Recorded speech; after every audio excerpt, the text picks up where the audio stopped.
วันที่18เดือน3ปี2011 2021หายใจพืชแบบแห้งๆกำลังเตรียมสิเข้าเลือดให้ หน้าบวมเป็น ตุลังเด้อที่ห้องหมอ เอาไม่ได้ใส่น้ำลายนะบวมนี้เนาะ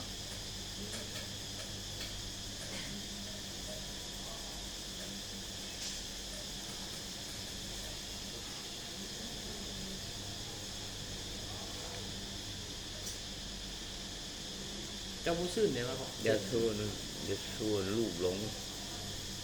รูปหน้านี่มันก็จะรูปขึ้นไปเพิ่นดังกระปึ้งเลย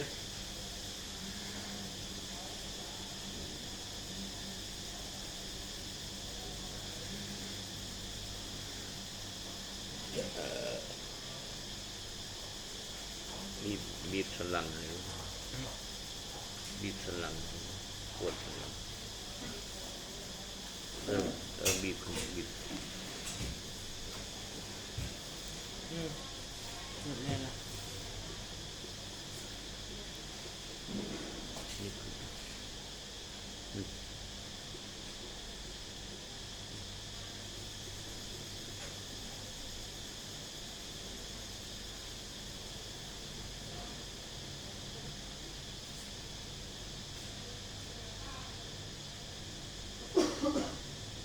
เอาละ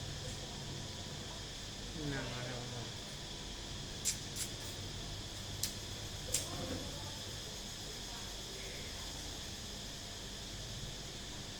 นี่บุกไฟคือ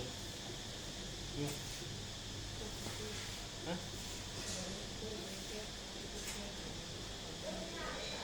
บอกเขาว่าอยู่จังไหนนี่อันนี้บุกไฟขึ้นเลยนะ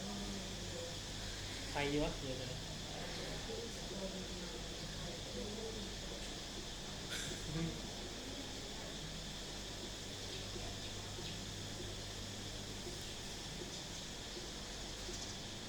สำคัญ ได้ละที่10 นาที บีบขึ้นมาเอาหัวอืม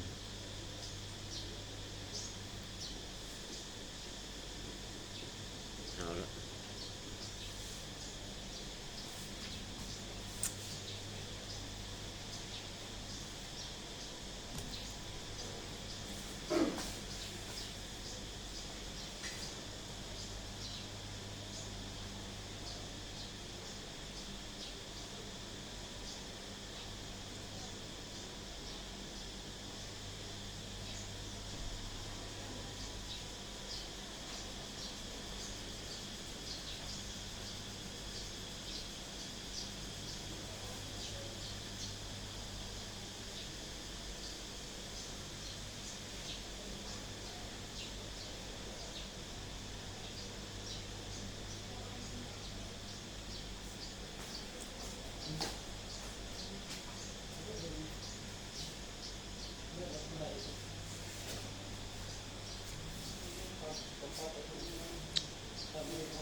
đi về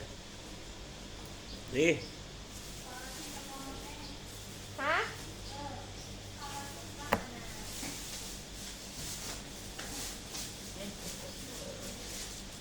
ở xưa thì cái ông mà